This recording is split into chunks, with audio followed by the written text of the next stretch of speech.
Hey everyone, Thornton Smash here, resident Apex Predator, and with Season 8 fully underway and the Nintendo Switch release right around the corner, don't ask me the date, I know some of you are going to do that, I wanted to go ahead and make a beginner's guide because it's been heavily requested. For those of you who have not played Apex, I'm going to go over some of the fundamentals of how to play the game and what to look for when you're playing. But if you're an experienced player, you're going to want to stick around because I'm going to show you some things that you may not be aware of. Like, for instance, did you know that the Mozambique, you can fire fully automatic?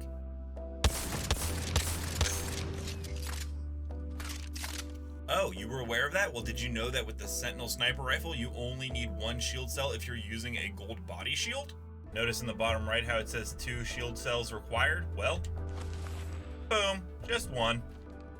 In the case that you knew both of those, then why aren't you creating YouTube content and helping people out? What the hell, guys? You have failed me for the last time. Wanted to give a shout out to the person who commented first, and once again, it's Ani. Can anyone stop them? They are just too powerful.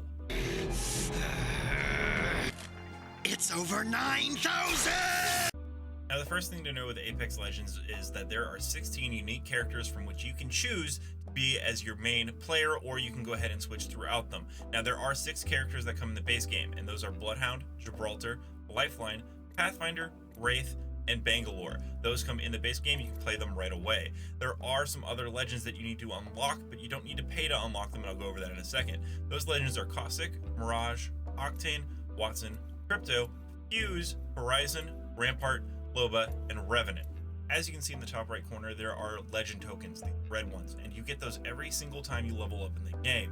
As you level up and you earn those tokens, by level 23, you will be able to unlock your first legend from the unlockable menu. After that, it is every 20 levels, not every 23, so do keep that in mind. You should be able to unlock every single legend fairly quickly just by playing the game and gaining experience. But there's also no rush to pay to unlock the new legends, as some of the current OG roster is actually better. For example, Gibraltar and Lifeline are incredibly overpowered and they come with the base game. Now, I did mention levels, and right now, currently in the game, you can go from level 1 to 500. As you can see, I am level 500. This is going to be very different from your battle pass. Your battle pass is a $10 thing you can buy at the beginning of every single season, which gives you exclusive cosmetics as you go throughout the season. This will not affect unlocking characters or anything like that. It's just cosmetics, skins, and Apex packs. So you may be wondering what an Apex pack is, and basically it allows you to get certain cosmetics such as weapon skins, legend skins, finishers, frames, poses, stat trackers, quips, hollow sprays, crafting materials, and weapon charms. And you have the probability to get a rare or better 100% of the time, an epic or better, which is 24.8% of the time, or legendary, which is 7.4% of the time. You also will never get a duplicate item within these Apex packs. Now, you do get one for every level from level 2 to 20, and then from level 22 to 300, you get one pack every 2 levels, and from level 305 to level 500, you get one pack every 5 levels. You also have the ability to purchase them if you would like to increase your chances of getting more stuff. Now, as you can see, it's purchase 1 for 100 gold coins. That is $1 US. That's the transition right there. You basically hit one Apex pack, you then open it, and this is basically what it will look like. It'll rotate. You can watch the colors. I'm going to basically get blues here. Boom. Crafting materials, crafting materials, crafting materials. Oh, that's kind of cool. With crafting materials, you can craft whatever item in the shop that you want, which is actually pretty cool. This is good. Now, there are special in-game items called Heirlooms. You have a 1 in 500 chance of getting this through Apex packs. You can also buy them for about $180 US at every collection event. But if you are opening packs, by the 500th pack you have opened, you're guaranteed to get one. And there's a bunch of them for different characters, and they typically add one each individual season. Now, in terms of the cosmetics, all you have to do is go to your Legends page. You can go ahead and select here, and you will go ahead and see all the skins you have unlocked for the character. The gold are legendaries, the purple are epics, the blues are rares, and the white are common. And you can go ahead and craft things if you would like. For instance, right here, Anchors Away, a legendary, is going to cost 1,200 crafting materials, so that's quite a bit. You can go ahead and see that there's purple, blue, and white, just as I mentioned before. You have everything from that to stat trackers to intro and kill quips. You have a emote wheel so that you can go ahead and throw down certain hollow sprays, and special finishers that allow you to finish an enemy to make it very, very fun. In the loadout tab, you can go ahead and view every single weapon class, along with the different skins that you've unlocked throughout the game or through Apex packs, as I have previously mentioned. As you go through, you can also go ahead and equip these fun little charms. It just gives the guns a little bit more of a style or personal touch, and you unlock these just the same way as mentioned before. Along with that, you have game customization. You get different load screens, which you typically earn through the battle pass. It's just something to look at while you load into a game. You have music packs that, once again, are just added as you're dropping into the game, that you can hear a little bit of music. You also do have skydive trails, and these are only for if you are a ranked player and achieve a rank of diamond or above. Unfortunately, as of now, if you get diamond or above in any of the current seasons, your dive trail will disappear after one season. The only players that got to keep their dive trails are season 2 or season 3 diamond and above players. The last thing to go over in the tab section is the club function. Now, this is a pretty new addition. As you can see, you can discover new clubs, and this allows you to find people to kind of team up with and play the game if you don't have any friends to do so with. Now, you can find a club and you can set the requirements right here by open anyone can join, set member requirements. Members must ask to join. You can go ahead and choose account levels basically, and you can choose by any rankings if you wanted to do that as well. You're also able to create a club right here. You can choose the club name, club tag, and search tags. You can go ahead and edit a logo. I'll be doing this for the Nintendo Switch when that launches, so that all of us on the Nintendo Switch can play some games and find each other. But let's go ahead and just dive into now some of the gameplay elements that you're going to want to know. So let's go ahead into some of the legends and what they can actually do. Now, every single legend is going to have 3 abilities: a passive, a tactical, and an ultimate. The passive is always going to be effective while you're playing, and for Bloodhounds, for example, you can basically follow your enemy's footprints. You'll see them throughout the game. The tactical is pretty cool. This one has a cooldown for every single legend. For Bloodhounds, it scans the enemies and lets you know if there's anyone in the direct area and then highlights them. Now, the ultimates are the big ability, and they take the longest to charge out of everything. As you can see, there's an ultimate accelerant here. You pick those up and then you hit both bumpers, and it will begin to disperse your ability so that you can use it quicker. Now, once you've used these abilities, they do have a cooldown. As you can see, my ultimate has to recharge all the way. So be very careful when you use this and make sure you're in the right position to go ahead and do so. For the tactical, which is the left of the ultimate ability tab, you can see that there's a cooldown as well, but it's much quicker to recharge. So just be aware that when you're using your tactical and ultimate, there will be a recharge time before you can use it again, but your passive is always in effect. In terms of other Legends abilities, I'll leave a link in the description going over every single one, as this would take a very long time in this video to go over every single thing they can do. Now, there are 6 different types of ammo classes in this game that go with each branch. So first up is shotguns, and they use this red ammo right here. That's the only ammo that will work with shotguns. You have these care package items, the Peacekeeper, Prowler, and Kraber. Every now and then in the game, you will see a highlighted objective on the map, which is a care package coming down. That's the only way to get these guns, but once you run out of the ammo on these guns, you will not be able to get any more. The energy weapons are going to go ahead and use the green energy ammo type. Over here, you have the sniper class, which is going to use this blue ammo type. And further down, you have the heavy weapons, which uses the teal ammo type. And the last one is the light weapons category, which uses the brown beige ammo type. Once you find some weapons that you're really comfortable with, you'll notice that in the bottom right corner, you can attach weapon attachments to them. Now, each gun is going to have a different amount of slots for different things you can put on it, so you are going to want to figure out what works for the guns that you like to use. Now, in terms of my Hemlock, I have a bunch of open weapon slots, and you can put anything there from white items, which are common, blue, which are rare, purple, which are epic, and gold, which are legendary. The gold ones will do special things, and the only thing that doesn't apply to this are the sights, because that's all going to be personal preference. But say, for example, I come up and grab this purple extended mag. I will now be able to go from 18 bullets in my mag to 30. Now, if I go over to the gold one, you can see that this allows me to automatically reload stowed weapons. So basically, I put it away and boom, it'll reload it for me. So that's something that you're going to want to keep an eye out for. Now, you also have hop-ups on the ground. Now, these allow for special abilities on the guns, and they only work for certain guns. So as you can see here, I found a hammer point round, which increases unshielded damages. As you can see below that, it says it only works for a Mozambique or P2020. All you got to do is walk up to it and it will automatically attach to the gun that you are using so that you're all set to go. Another important function of the guns is that some of them are fully automatic and you can change some of them to single fire. For instance, the Hemlock right here is going to be a burst rifle gun. It'll fire a burst of 3. But you can also go ahead by hitting the left on the D-pad, switching that to single fire, and now it will fire in single fire mode.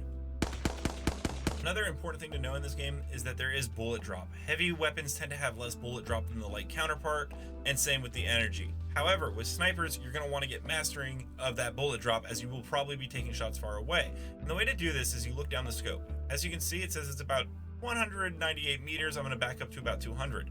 That means that I want to line up on the scope this little 2 right here, right in the middle.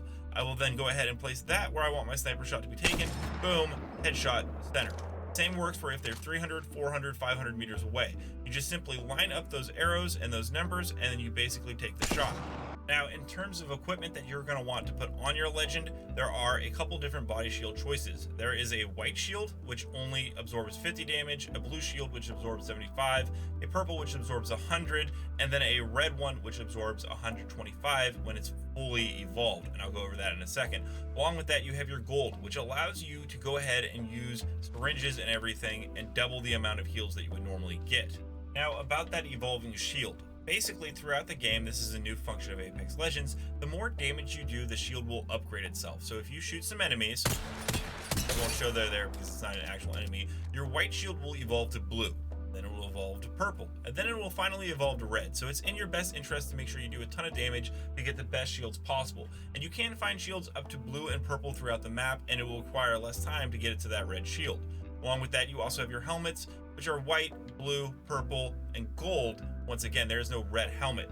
Now, the helmet that's gold reduces your tactical and ultimate recharging time, allowing those to get off faster. Now, in regards to the last 2 equipment pieces you're going to want to know about, that's going to be your backpack, which allows you to carry more gear. As you can see right here, you have a couple of inventory slots, but by grabbing it, you automatically open more slots available. And it comes in the white, blue, and purple variety that we've seen before, along with the gold one, which is really, really helpful. The gold backpack is basically a lifesaver in games that allows you to revive squad mates with health and shields coming back about halfway.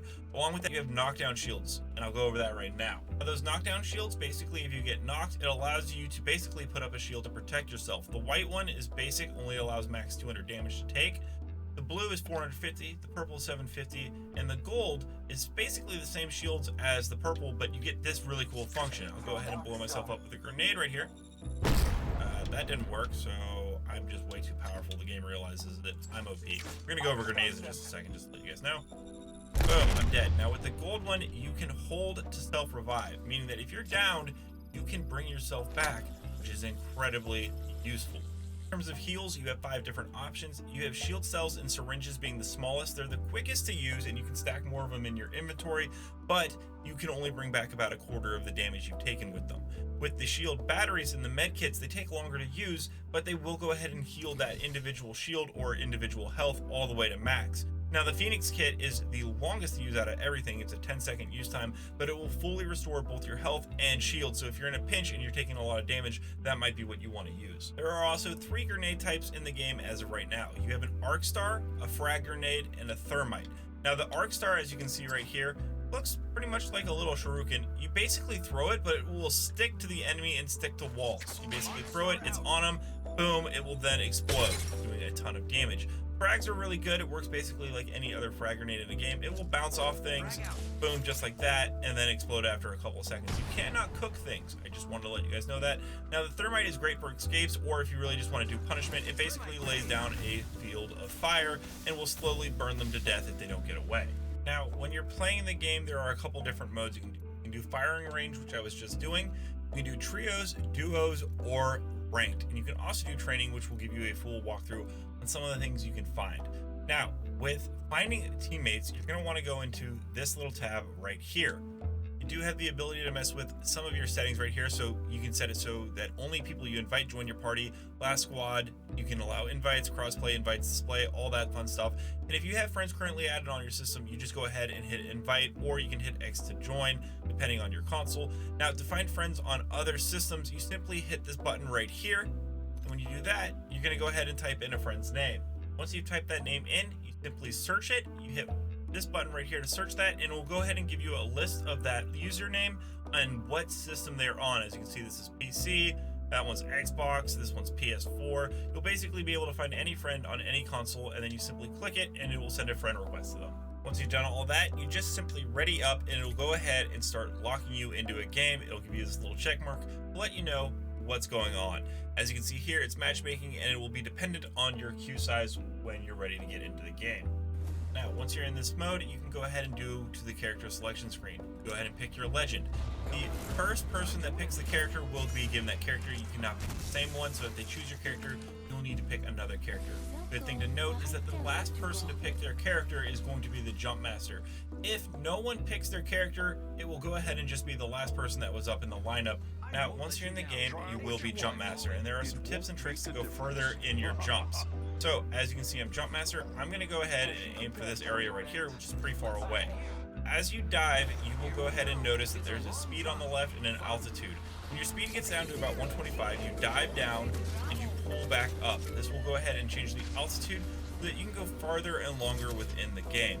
Once again, once you get to 125, you just dive down again until you go straight, pull back up, and that will help you launch much farther throughout the map.